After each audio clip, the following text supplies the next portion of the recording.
Hansı tərzdə örtünməyin günahdır demək istəyirsiniz ki, bilmək istəyirsiniz hansıdır? Butulka şalvar geymək olmaz, topuq görsənməməlidir, ayaq görsənməməlidir, hündür daban, kablok taqqıltı ilə yeriyən onlar olmamalıdır. Sonra baş hündürdən yığılmamalıdır.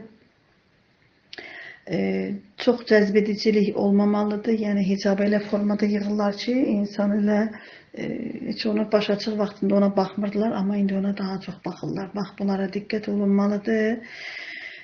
Sonra qızım geyindiyi paltarlar məsələn dar olmamalıdır, bədənə yapışan olmamalıdır, belin, çanağın, sinənin ölçüsünü bildirməməlidir.